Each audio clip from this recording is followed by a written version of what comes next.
Hello and welcome for our devotion for Tuesday, July the 5th in Erasing the Lines. Tips number 6 and 7. You remember Sunday morning I gave you the first 3. Identify the issue, choose the right time and place, and begin with a positive stroke. Yesterday we looked at fix something. Every time you sit down, find at least a better way to do one item, even if there's a bunch. And then we talked about don't bring up the past. So if you missed any of that, you can go back and check those out. Today we're looking at number 6 and number 7 about erasing lines, how to get from here to healthy. And the first one is do not hit below the belt. Every time we try to have a serious conversation, especially with something that really matters to us, there is always going to be frustration. Every single one of us are going to get frustrated, and the tendency is when we get frustrated to say something out of frustration. Now this don't hit below the belt is the fact that in every situation, no matter whether it's a business situation or an interpersonal relationship or a friendship or whatever we deal with, there are going to be sensitive issues. Now, for sake of argument right now, I'm going to talk about an interpersonal relationship. Say you and a sibling, or you or a spouse, or you, someone that you're trying to deal with, and they're making really great, solid points. They're not trying to be abusive. They're just stating the facts, and the reality is, I'm wrong. Okay? Now that in itself is frustrating. So we're having this conversation, and hitting below the belt is a boxing term. And what that means is when boxers, no matter how great a shape they're in, if any one of them gets hit between the legs, guess what? They're not going to be able to fight. It doesn't matter how great a shape they are, that punch will knock them out. And so it is illegal to hit below the waistline, below the belt. Now, a below the belt issue in our lives is something that is so painful, so personal, that if it is ever used, it completely gives us the inability to be rational or reasonable. And most of the time we do it for one reason: to inflict pain, to hurt, and and rarely does it have any significance on what's going on. So in other words, I'm having that conversation, and they go, but you did this, and you did this, and it's almost like I'm on the ropes, like a fighter. You did this, and you did this, and you did this, and you did this, and you did this, and they are not bringing up the past. They are after a positive stroke, but it's just clear. I need to say, I'm sorry. But instead, I know their mother is a sore spot in their life. And I go, well, why don't you just go talk to your mom? That'll fix everything. Or maybe, it's one of those things, well, why don't you just go eat a donut? That'll take care of things for you. And all of a sudden, this person goes, I don't even know why I try to talk to you. Every time you know that's not me. And they go, hey, baby, now I'm fighting again. Come on, give me that, right? What did I do? I said something that I knew would get a reaction so that I could divert what I needed to do. Hitting below the belt always is dysfunctional. It's finding that thing like with a work team and going, in Kennedy's administration, the Bay of Pigs was the big thing. Every time that they wanted to derail something that Kennedy was trying to do, they would go, this is just going to be the Bay of Pigs all over again.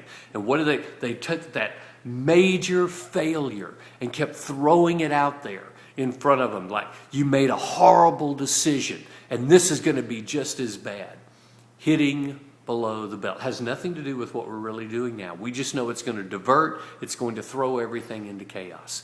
And every place, whether it's the president in his Bay of Pigs, or whether it's your significant other and their dysfunctional parent, that it doesn't matter what it is, we will find something that we know we can just get a reaction out of. And every time we do it, we will never, ever erase a line. It just brings dysfunction back into everything that we do. So when we find that there is a serious issue that is so painful that it always creates havoc, we cannot use that in a healthy conversation. Now, on that rare occasion when maybe it is. Maybe this dysfunctional relationship with a parent is possibly having a bearing. Then we have to pull out what I call the big furry gloves. In other words, we don't use that as a punch.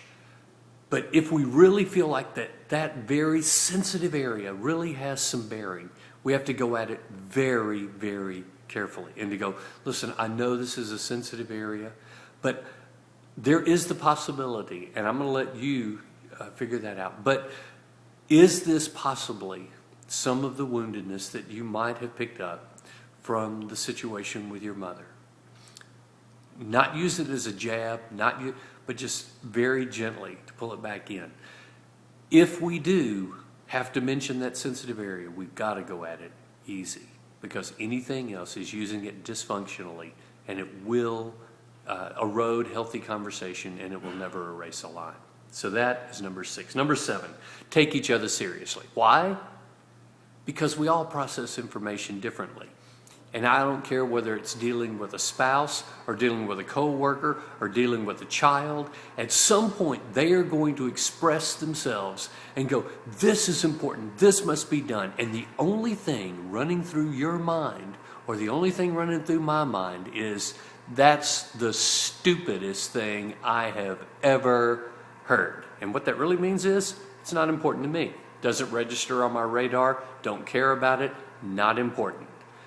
But here's the thing, if we're going to erase lines, especially if it's with a coworker or with a child or with a spouse, for crying out loud, if it is important to them, it must be important to me also, even if it doesn't hit my radar. And taking it interpersonally on this one, even with my spouse, even with Paula, sometimes I go, baby, I know this is important to you, so I want it to be important to me.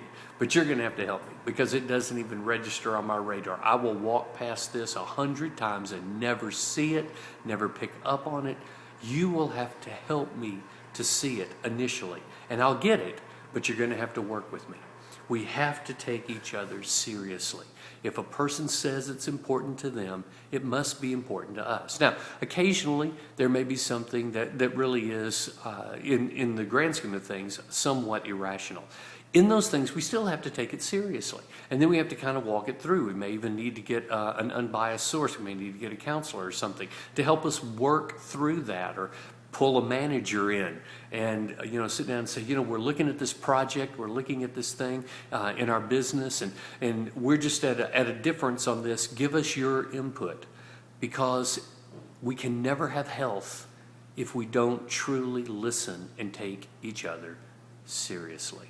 So, 2 things that can be complete dysfunction in trying to erase lines. Number 1, hitting below the belt, finding a sensitive area and using it in an abusive way rather than using the big furry gloves. And number 2, not taking each other seriously, even if it doesn't make any sense to me, even if it doesn't register on my radar. If it's important to someone that I need a relationship with, then I have to take it seriously. Okay, guys, adding these to the other 5 that we've already talked about, it's starting to get a little hairy, isn't it? Yeah.